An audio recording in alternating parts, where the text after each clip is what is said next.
Nanthoor bus ತಂಗುದಾಣದ ಬಳಿ ಬುಧವಾರ ರಾತ್ರಿ ಸ್ಕೂಟರ್ಗೆ ಬಸ್ ಡಿಕ್ಕಿ ಹೊಡೆದು ಮೃತಪಟ್ಟಿರುವ 24 ವರ್ಷದ ದೀಪ್ತಿ ಅವರ ಕುಟುಂಬದಲ್ಲಿ ಸ್ಮಶಾನ ಮೌನ ಆವರಿಸಿದೆ. ವಾಮಂಜೂರಿನ ತಿರುವೈಲು ಬಳಿಯ ಕಾರ್ಯಕ್ರಮಕ್ಕೆ ದೀಪ್ತಿಯವರು ಕಿಶೋರ್ ಜೊತೆ ಸ್ಕೂಟರ್ನಲ್ಲಿ ತೆರಳುತ್ತಿದ್ದರು. ಡಿಕ್ಕಿ ಹೊಡೆದ ಬಸ್ನಲ್ಲಿ ದೀಪ್ತಿ ತಾಯಿ ಮತ್ತು ತಂಗಿಯರು ಕೂಡ ಇದ್ದರು. ಕಣ್ಣೆದುರಲ್ಲೇ ಪುತ್ರಿಯನ್ನ ಕಳೆದುಕೊಂಡ ತಾಯಿಯ ರೋದನ ಮುಗಿಲು ಮುಟ್ಟಿದೆ. ಇನ್ನು ಬಸ್ ಸ್ಕೂಟರ್ ಡಿಕ್ಕಿ ಹೊಡೆದು ಯುವತಿ ಮೃತಪಟ್ಟಿರುವ ಘಟನೆಯನ್ನ ಖಂಡಿಸಿ ಜಿಲ್ಲಾಡಳಿತ, ಪೊಲೀಸ್ ಇಲಾಖೆ ಸಂಬಂಧಪಟ್ಟವರ ಮೇಲೆ ಕ್ರಮ ಕೈಗೊಳ್ಳಬೇಕು ಎಂದು ಆಗ್ರಹಿಸಿ ಕದ್ರಿ ಠಾಣೆ ಎದುರು ಕೆಲ ಹೊತ್ತು ಪ್ರತಿಭಟನೆ ನಡೆಸಿದ್ದಾರೆ. ಈ ವೇಳೆ ಯುವತಿ ಕುಟುಂಬಕ್ಕೆ ನ್ಯಾಯ ಒದಗಿಸುವಂತೆ ಆಗ್ರಹಿಸಿದ್ದಾರೆ. ನಾವು ಬಸ್ಸಲ್ಲಿ ಹೋಗ್ತಿದ್ವಿ, ಆ ಸ್ಟಾಪ್ ಹತ್ರ ಜೋರು ಶಬ್ದ ಆಯಿತು, ಡಬ್ಬ ಅಂತ. ನಾನು ಮಗನನ್ನು ಎದುರು ಡ್ರೈವರ್ ಹತ್ತಿರ ಕೂತಿದ್ದ ಮಗ, ಅವನನ್ನು ಇಟ್ಕೊಂಡು ಜೋರು ಬೊಬ್ಬೆಡಿದೆ. ಈಗೇನು ಶಬ್ದ ಆಯ್ತಲ್ಲ ಎಂತ ಅಂತ, ಅವನು ಹೆದರ್ತಾನೆ ಅಂತ ಇಟ್ಕೊಂಡಿದ್ದೆ. ಮಗುವನ್ನು ಇಟ್ಕೊಂಡಾಗ ಹೀಗೆ ನೋಡುವಾಗ 2 ಕೈ ಹೀಗೆ ಮೇಲಿತ್ತು. ನಾನು ಜೋರು ಬೊಬ್ಬೆ ಹೊಡೆದೆ, ಯಾರು ನಮ್ಮ ಬಸ್ಸಿನಡಿಗೆ ಬಿದ್ದಿದ್ದಾರೆ ಅಂತ ಜೋರು ಬೊಬ್ಬೆ ಹೊಡೆದೆ. ಆಗ ಡ್ರೈವರ್ ಹೀಗೆ ನನ್ನ ನೋಡಿ ಆಚೆ ನೋಡಿದ. ಆಮೇಲೆ ನಾವೆಲ್ಲ ಇಳಿದ್ವಿ, ಮತ್ತು ಅತ್ತೆಯವರೆಲ್ಲ ಇಳಿದು ಇವರು ತೆಗ್ಲಿಕ್ಕೆ ನೋಡುವಾಗ ನಾನು ಹೇಳಿದೆ, ಯಾಕೆ ಇದು ಮಾಡ್ತಿದ್ದೀರಾ ಅಂತ. ನೋಡುವಾಗ ನಮ್ಮ ಮಗು ದೀಪ್ತಿ ನಿಮ್ಮ ತಂಗಿ ಮೇಡಮ್, ಅತ್ತೆ ಮಗಳು. ಹೌದು ಸರ್, ನಾನು 2 ವೀಲರಲ್ಲಿ ಇಬ್ಬರು ಒಟ್ಟಿಗೆ ಹೋಗ್ತಿದ್ವಿ.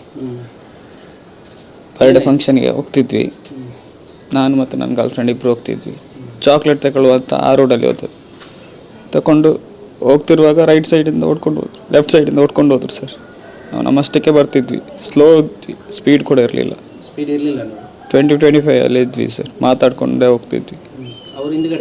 ಹೌದು ಸರ್. ಕೇಳಿದ್ವಿ ನಾವು ಈ ಥರ ಇದ್ವಾ, ಅವ ರೈಟಿಂದ ಓಡ್ಕೊಂಡು ಹೋದ, ಲೆಫ್ಟಿಂದ ಓಡ್ಕೊಂಡು ಹೋದ, ಅವನ ರೈಟ್ ಸ್ಟೇರಿಂಗ್ ಉಂಟಲ್ಲ ಆ ಕಡೆಯಿಂದ ಓಡ್ಕೊಂಡು ಹೋಗುವಾಗ ಅವಳ ಅಡಿಗೆ ಬಿದ್ದಿದ್ದಾಳೆ, ನಾನು ಈ ಕಡೆ. ಸರ್, ನಾವು ಏನು ಹೇಳೋದಂದರೆ, ಮೊನ್ನೆದೊಂದು ಆಕ್ಸಿಡೆಂಟ್ ಆಯ್ತು ಇಲ್ಲಿ. ಆ ಆಕ್ಸಿಡೆಂಟಿಗೆ ಆದಮೇಲೆ ಅದಕ್ಕಿಂತ ಎಷ್ಟೋ ಆಕ್ಸಿಡೆಂಟ್ ಮೊದಲು ಆಗಿದೆ ನೋಡಿ. ಇಲ್ಲಿ ಎಂಥದಂತ ಹೇಳಿದರೆ, ಇಲ್ಲಿದು ಕಾನೂನು ಸರಿ ಇಲ್ಲ. ಇಲ್ಲಿ ಒಂದು ಸಲ ನೋಡ್ತಾರೆ, ಮತ್ತೆ ಅವರು ಎಲ್ಲಿ ಹೋಗ್ತಾರೆ ಅಂತ ಇಲ್ಲ. ಇಲ್ಲಿಂದ ಸಾಧಾರಣ ಒಂದು 10-15 ವರ್ಷದಿಂದ ನಾನು ಇಲ್ಲಿದ್ದೇನೆ, ಡ್ರೈವರ್ ಆಗಿದ್ದೇನೆ, ನಾನು ದುಡಿತಾ ಇದ್ದೇನೆ. ಇಲ್ಲಿ ಮೊನ್ನೆ ಈಚಿದಿಗೆ ಒಂದು ಸಾಧಾರಣ ಅಲ್ಲಿ ಕೊರಗಜನ ದೇವದ ಹತ್ರ ಒಂದು 2-3 ಇದಾಯಿತು, ಡೆತ್ ಆಯಿತು. ಮತ್ತು ಇಲ್ಲಿ ನಂತರ ಕ್ರಾಸಲ್ಲಿ ಮತ್ತೆ ಒಂದು ಹುಡುಗಿ ಮತ್ತು ಒಂದು ಅಜ್ಜ ಬೈಕಲ್ಲಿ ಅಲ್ಲಿ 2 ಜನ ಸತ್ತರು. ಮತ್ತು ಇಲ್ಲಿ ಕೆಳಗಡೆ ಒಂದು ಸಾಧಾರಣ ಒಂದು ನನ್ನ ಕಣ್ಣೆದುರಿಗೆ ಸಾಧಾರಣ ಒಂದು 5-6 ಜನ ಇಲ್ಲಿ ಸತ್ತರು. ಆದರೂ ಉಂಟಲ್ಲ, ಬರ್ತಾರೆ ಪಾಲಿಟಿಕ್ಸ್ ಅವರು ಬರ್ತಾರೆ, ನೋಡ್ತಾರೆ ಹೋಗ್ತಾರೆ, ಇನ್ಸ್ಪೆಕ್ಟರ್ಗಳು ಬರ್ತಾರೆ, ನೋಡ್ತಾರೆ ಹೋಗ್ತಾರೆ. ಎಂತ ಇಷ್ಟುವರೆಗೆ ನಾನು ಸಾಧಾರಣ 10 ವರ್ಷದಿಂದ ಇಲ್ಲಿ ದುಡಿತಿದ್ದೇನೆ. ಎಂತ ಆಗಿದೆ ಎಂಥದ್ದು ಇಲ್ಲಿ? ಏನಾಗಿದೆ? ಏನೂ ಆಗಲಿಲ್ಲ. ಯಾಕೆಂತ ಹೇಳಿದರೆ ಮುಖ್ಯ ಕಾರಣ ರೋಡ್ ಸರಿ ಇಲ್ವಾ ಸರ್? ನೋಡಿ ಸರ್, ಒಂದು ಹೇಳ್ತೀನಿ, ಇಲ್ಲಿ ಒಂದು ಹಗಿಯೋದು ಮೊದಲು ಬಿಡಬೇಕಿಲ್ಲಿ.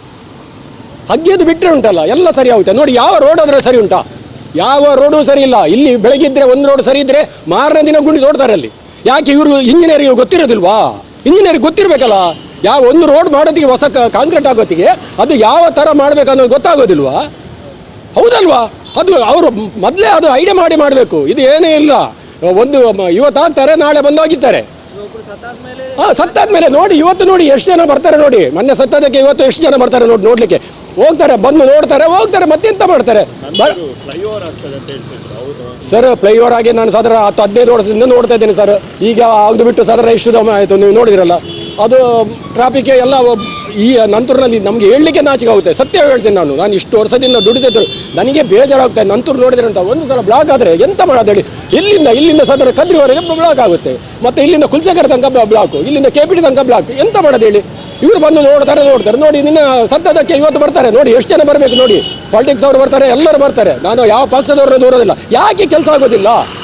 ಕೆಲಸ ಯಾಕೆ ಆಗೋದಿಲ್ಲ? ನಂತರದ್ದು ಮಾತ್ರ ಯಾಕೆ ಆಗೋದಿಲ್ಲ? ಅದ್ರ ಏನು ಅಂತ ಕೇಳೋರು ಯಾರು ಇಲ್ವಾ? ನೀವೇ ಹೇಳಿ ನೋಡುವ. MLAಗಳು ನೋಡಿ ಸರ್, ನಾನು ಅದೇ ಹೇಳಿದಲ್ಲ, ನಾನು ಬಂದು ನೋಡ್ತಾರೆ ಹೋಗ್ತಾರೆ, ಬಂದು ನೋಡ್ತಾರೆ ಹೋಗ್ತಾರೆ, ಮತ್ತೆ ಎಂತ ಮಾಡ್ತಾರೆ? ಎಂತ ಆಗಿದೆ? ಇಷ್ಟೊಂದು ನಾನು ನೋಡಿದ್ದೇನಲ್ಲ, ಏನಾಗಿದೆ ಇಲ್ಲಿ ನಂತರಲ್ಲಿ? ಏನೂ ಆಗಲಿಲ್ಲ ನೋಡಿ. ಇದೊಂದು ಬೋರ್ಡ್ ನೋಡಿ, ಅಲ್ಲೊಂದು ಬೋರ್ಡ್ ಉಂಟು ನೋಡಿ. ಆ ಬೋರ್ಡ್ ಎಲ್ಲಿವರೆಗೆ ಹಾಕಿದ್ದಾರೆ ನೋಡಿ, ರೋಡಲ್ಲಿ ಇದೆ. ಯಾರು ಕೇಳೋರು ಹೇಳಿ? ಅದೇ ಒಬ್ಬ ಪಾಪದವನೊಂದು ಅಂಗಡಿ ಹಾಕಿದ್ರೆ ಉಂಟಲ್ಲ, ಅವನನ್ನು ಬಂದು ಕಿತ್ತು ಹೊತ್ಕೊಂಡು ಹೋಗ್ತಾರೆ ನೋಡಿ. ಕದ್ರಿದ್ದು ನೋಡಿ ಒಂದು ವ್ಯವಸ್ಥೆ ಏನಾಗಿದೆ ಅಂತ. ಪಾಪದವನು ಎಷ್ಟು ಒಂದು ದುಡಿತಾ ಇದ್ದ ಅಲ್ಲಿ, ಈಗ ಏನಾಗಿದೆ ಅಲ್ಲಿ? ಪಾಪ ಯಾರಿಗೂ ಇಲ್ಲ, ಆ ಥರ ಆಗಿದೆ. ಅದೇ ಬಡವರು ಹೊಟ್ಟೆ ಕೊಡಿಯೋರು ಮಾತ್ರ ಬರ್ತದೆ, ಬೇರೆಯವರು ಏನು ಮಾಡಿದ್ರೆ ಇಲ್ಲಿ ನಡೆಯೋದಿಲ್ಲ. ಅಂಥ ಪರಿಸ್ಥಿತಿ ನಮ್ಮ ಮಂಗಳೂರಿನಲ್ಲಿ ಆಗಿದೆ. ಕೇಳೋರು ಯಾರೂ ಇಲ್ಲ. ನಾವು ರಿಕ್ಷಾದವರೇ ಹೋಗಲಿ, 1 ರೂಪಾಯಿ ಜಾಸ್ತಿ ತಗೊಂಡ್ರೆ ಅದನ್ನು ಕಂಪ್ಲೇಂಟ್ ಮಾಡ್ತಾರೆ. ಬಾಕಿದವನು ಹೋಟೆಲವನಾಗಲಿ ಯಾರಾದರೂ ಹೋಗಲಿ, ಅದು 10 ರೂಪಾಯಿ ಮಾರನೇ ದಿನ ಜಾಸ್ತಿ ಮಾಡಿದ್ರೆ ಯಾರು ಕೇಳೋದಿಲ್ಲ. ಅಂಥ ಪರಿಸ್ಥಿತಿ ಬಂದಿದೆ ಈಗ. ಬಡವರಿಗೆ ಯಾವತ್ತೂ ನ್ಯಾಯ ಇಲ್ಲ ಇಲ್ಲಿ. ಅದು ನೋಡಿ ಸರ್, ನಾವು ತಿಳಿದಿದ್ದು ಮಾತ್ರ ಹೇಳಬೇಕು, ತಿಳಿದಿದ್ದೆಲ್ಲ ಹೇಳಬಾರ್ದು. ಯಾಕೆಂದರೆ ಆ ಟೈಮಲ್ಲಿ ನಾವು ಇರಲಿಲ್ಲ. ಆಗಿದ್ದು ಅಂತ ನಾವು 8 ಗಂಟೆ ಆಗಿದೆ ಅಂತ ಹೇಳ್ತಾರೆ, ಅದು ಡೆತ್ ಆಗಿದೆ ಅಂತ ಹೌದು. ನೋಡಿ ನಿರ್ಲಕ್ಷ್ಯ ಯಾರು ಅಂತ ಹೇಳಿದರೆ, ನೋಡಿ ಈಗ ನೋಡ್ತಿದ್ದೀರಲ್ಲ ನೀವು, ಎಷ್ಟು ಟ್ರಾಫಿಕ್ ಇರುತ್ತೆ, ಯಾರ್ದು ಅಂತ ಹೇಳಿ ಅವನು ಪಾಪ ಅವನಿಗೆ ಟೈಮಿಂಗ್ ಬೇಕು, ಅವ್ನ ಟೈಮ್ನಲ್ಲಿ ಹೋಗ್ಬೇಕು ಅವನಿಗೆ, ಇಲ್ಲದಿದ್ರಲ್ಲಿ ಅಲ್ಲಿ ಅವ್ರಿಗೆ ಫೈನ್ ಹಾಕ್ತಾರೆ. ನೋಡಿ ಸರ್, ನಾನು ಹೊಣೆಗಾರ ಅಂತ ಯಾರೋದಿಲ್ಲ. ಒಂದು PW ಅವ್ರದ್ದು ಹೊಣೆಗಾರ ಇರುತ್ತೆ, ಮಹಾನಗರ ಪಾಲಿಕೆದವ್ರದ್ದು ಇರುತ್ತೆ, ಪಾಲಿಟಿಕ್ಸ್ ಅವ್ರದ್ದು ಪ್ರಾಬ್ಲಮ್ ಇರುತ್ತೆ. ಯಾಕೆಂದರೆ ಒಬ್ಬರಿಂದೆಲ್ಲ ಕೂಡಿ ಬರಬೇಕಲ್ಲ, ಅದು ಇಲ್ಲದಿದ್ರೆ ಎಂತ ಮಾಡ್ಲಿಕ್ಕೆ ಆಗುತ್ತೆ? ಒಬ್ಬರೇ ಹೋಗಿ ಏನು ಮಾಡ್ಲಿಕ್ಕೆ ಆಗೋದಿಲ್ಲಲ್ಲ.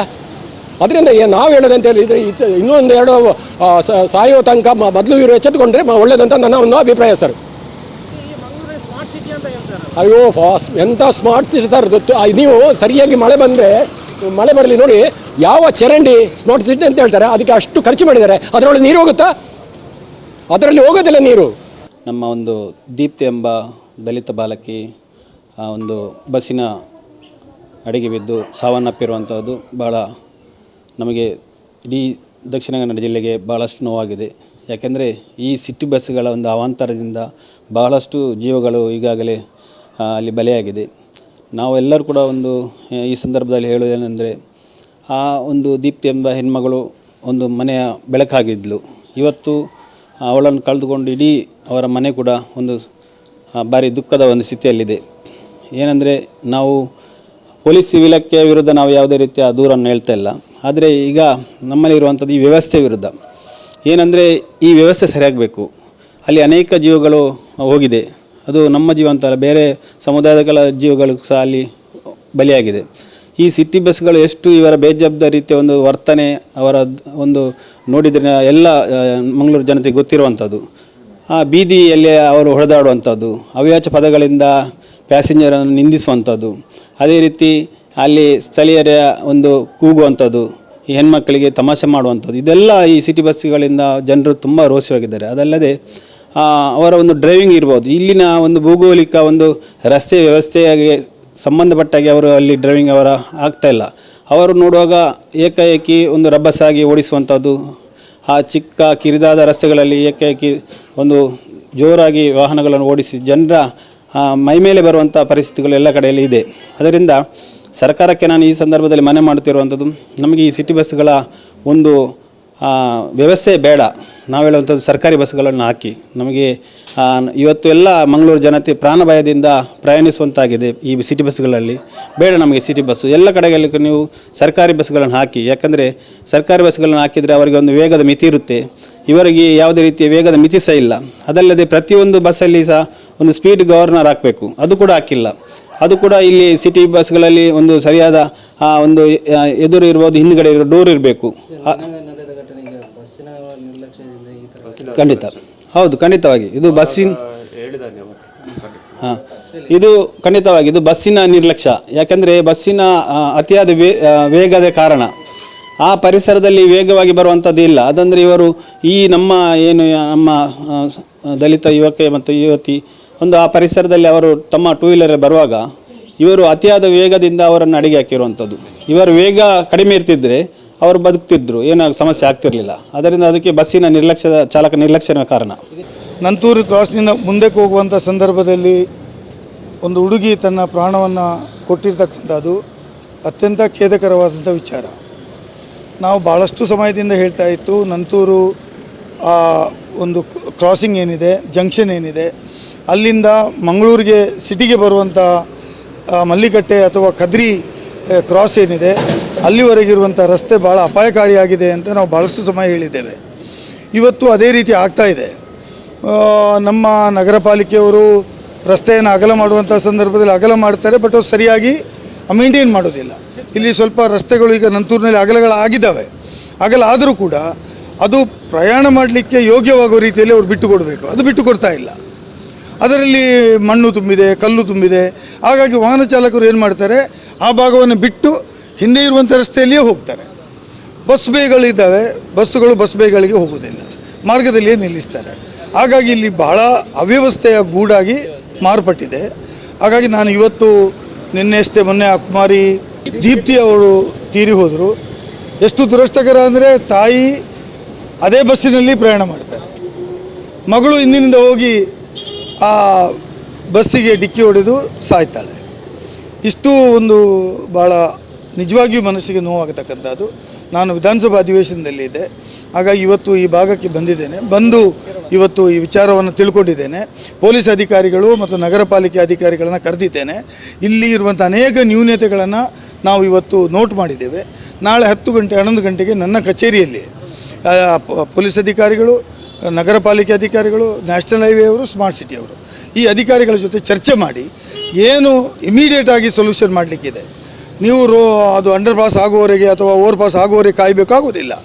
ಈಗ ಏನು ಬೇಕು, ರಸ್ತೆಯನ್ನು ಸುರಕ್ಷಿತವಾಗಿ ಹೋಗಲಿಕ್ಕೆ, ಸುರಕ್ಷತೆ ದೃಷ್ಟಿಯಿಂದ ಒಂದೇ ಒಂದು ರಿಫ್ಲೆಕ್ಟರ್ ಇಲ್ಲ, ಒಂದೇ ಒಂದು ರೋಡ್ ಸಿಗ್ನಲ್ಸ್ ಇಲ್ಲ, ಒಂದೇ ಒಂದು ರೋಡಿಗೆ ಪೇಂಟ್ ಮಾಡಲಿಲ್ಲ, ಕ್ರಾಸಿಂಗ್ ಸಿಗ್ನಲ್ ಜಿಬ್ರಾ ಕ್ರಾಸಿಂಗ್ ಇಲ್ಲ. ಇದು ಇಲ್ಲದೇ ಇರುವುದರಿಂದ ಈ ಅಪಘಾತಕ್ಕೆ ಕಾರಣ ಅಂತೇಳಿ ಸ್ಥಳೀಯರು ಎಲ್ಲ ಅಭಿಪ್ರಾಯಪಟ್ಟಿದ್ದಾರೆ. ಹಾಗಾಗಿ ನಾನು ಸರ್ಕಾರಕ್ಕೆ ಒತ್ತಾಯ ಮಾಡ್ತೇನೆ. ಜಿಲ್ಲಾಧಿಕಾರಿಗಳು ಸೇಫ್ಟಿ ಕಮಿಟಿಯ ಸುರಕ್ಷತೆ ಅಧ್ಯಕ್ಷರಿರ್ತಾರೆ, ಅವರು ಇದನ್ನು ಮನವರಿಕೆ ಮಾಡಬೇಕು. ಅವರಿಗೆ ಇವತ್ತೇ ಮಾತಾಡ್ತೇನೆ, ನಾನು ಕಾರ್ಪೊರೇಷನ್ ಕಮಿಷನರಿಗೂ ಮಾತಾಡ್ತೇನೆ. ಅವರು ಈ ಸರ್ಕಲ್ಗೆ ಭೇಟಿ ಕೊಡಬೇಕು ಮತ್ತು ಅವರು ಸರಿಯಾದ ಕ್ರಮ ತಗೊಳ್ಬೇಕು. ಮಂಗಳೂರು ನಗರದಲ್ಲಿ ಪ್ರಮುಖ ಸ್ಥಳ ಎಂದರೆ ನಂತೂರು ಎಲ್ಲ ಪ್ರದೇಶಗಳಿಗೆ ಸಂಪರ್ಕ ಕಲ್ಪಿಸುವ ಪ್ರಮುಖ ರಸ್ತೆಯಾಗಿದೆ. ಇಲ್ಲಿ ದಿನನಿತ್ಯ ಹಲವು ಸಮಸ್ಯೆ, ಟ್ರಾಫಿಕ್ ಸಮಸ್ಯೆ ಇದೆ. ಏನೆಂದರೆ ಇಲ್ಲಿ ಸರಿಯಾದ ವ್ಯವಸ್ಥೆ ಇಲ್ಲದಿದ್ದರಿಂದ ಇಲ್ಲಿ ಟ್ರಾಫಿಕ್ ಸಮಸ್ಯೆ ಆಗುತ್ತಾನೇ ಇರ್ತದೆ. ಪೊಲೀಸರು ಪಾಪ ಟ್ರಾಫಿಕ್ ಪೊಲೀಸರು ಇಲ್ಲಿ ತುಂಬ ಸಂಕಷ್ಟ ಪಡುತ್ತಾರೆ. ಯಾಕಂದರೆ ಇಲ್ಲಿ ಸರಿಯಾದ ಜೀಬ್ರಾ ಕ್ರಾಸಿಂಗ್ ಇಲ್ಲ, ಯಾವುದೇ ಸೂಚನೆಗಳಿಲ್ಲ, ಸರಿಯಾದ ಸಿಗ್ನಲ್ಗಳಿಲ್ಲ. ಆದ್ದರಿಂದ ಅವರಿಗೆ ಸಮಸ್ಯೆ ಆಗ್ತಾನೆ ಇರ್ತದೆ. ಸರ್, ನಮಗೆ ಇಲ್ಲಿ ಒಂದು CC ಕ್ಯಾಮರಾ ಹಾಕಿದರೆ ಎಲ್ಲದಕ್ಕಾಗ್ತದೆ ಇಲ್ಲಿ. ಯಾಕಂದರೆ ಇಲ್ಲಿ ರಾತ್ರಿ ಲೈಟ್ ಇಲ್ಲ, ಏನು ಆದರೆ ಹೆಚ್ಚು ಕಮ್ಮಿ ಆದರೂ ನೋಡಿ ಇಲ್ಲಿ ಲೆಫ್ಟ್ ಸೈಡ್ ಬರುವಂಥದ್ದು ನೋಡಿ, ಇಲ್ಲಾರ ಅವರನ್ನು ದೂರುವುದು ಇವರನ್ನು ದೂರುವುದು. ಒಂದು CC ಕ್ಯಾಮರಾ ಇದ್ದರೆ ಎಲ್ಲದರ ಅದರಲ್ಲಿ ಪ್ರೂಫ್ ಸಿಗ್ತದಲ್ವಾ? ಅದಕ್ಕೋಸ್ಕರ ನಾವು ಮನವಿ ಮಾಡುವಂಥದ್ದು, CC ಕ್ಯಾಮರಾ ಒಂದು ಇಲ್ಲಿ ಹಾಕಿ ಇಲ್ಲಿ ನಮ್ಮ ಸರ್ಕಲಲ್ಲಿ ಬಿಟ್ಟರೆ ಇಲ್ಲಿ ಇಲ್ಲ. ಇಲ್ಲಿ 2 ಕಡೆ ಬಸ್ ಸ್ಟ್ಯಾಂಡ್ ಇದೆ, ಆ ಸೈಡ್ ಬಸ್ ಸ್ಟ್ಯಾಂಡ್ ಇದೆ, ಈ ಸೈಡ್ ಬಸ್ ಸ್ಟ್ಯಾಂಡ್ ಇದೆ. ಎಲ್ಲ ಬಸ್ಸುಗಳು ಇಲ್ಲಿ ನಿಲ್ಲುತ್ತದೆ, ಎಲ್ಲ ಆಟೋ ಸ್ಟ್ಯಾಂಡ್ ಇದೆ, ಜನಗಳು ಜಾಸ್ತಿ ಇದ್ದಾರೆ. ರಾತ್ರಿ ಹೊತ್ತು ಇಲ್ಲಿ ಯಾರು ಇದ್ದಾರೆ ಯಾರು ಇಲ್ಲ ಅಂತ ಗೊತ್ತಾಗೋದಿಲ್ಲ. ಲೈಟ್ ಇಲ್ಲ ಇಲ್ಲಿ. ಸಂಜೆ ಬಂದು ನೋಡ್ಬೋದು ಇಲ್ಲಿ ನಿಮಗೆ. ನಾನು ಆಕ್ಸಿಡೆಂಟ್ ಆಗುವಾಗ ಇಲ್ಲಿಲ್ಲ ಆಯಿತು, ನಾನು ಬೇರೆ ಕಡೆ ಹೋಗಿದ್ದೆ. ಆದರೆ ತುಂಬ ಜನ ನನಗೇ ಫೋನ್ ಮಾಡಿ ಕೇಳಿದ್ದಾರೆ. ನಾನಂದರೆ ಇಲ್ಲಿ ನಂತೂರಲ್ಲಿ ಇರೋದು ಜಾಸ್ತಿಯಾಗಿ, ನನಗೆ ಗೊತ್ತಿಲ್ಲ ಅಂತ ಹೇಳಿದರೆ ಬಂದು ನೋಡಿದೆ. ಬಸ್ಸಿನ ಸಮಸ್ಯೆ ಅಂತಲ್ಲ ಸರ್, ಸಮಸ್ಯೆ ಇದೆ. ಆದರೆ ನೀವು ನೋಡಿ ಇಲ್ಲಿ CC ಕ್ಯಾಮರಾ ಮಾಡಿದರೆ ಎಲ್ಲರೂ ಯಾರು ತಪ್ಪು ಮಾಡಿದ್ದಾರೆ, ಯಾರು ಇದು ಮಾಡಿದರೆ ಎಲ್ಲ ಗೊತ್ತಾಗ್ತದೆ.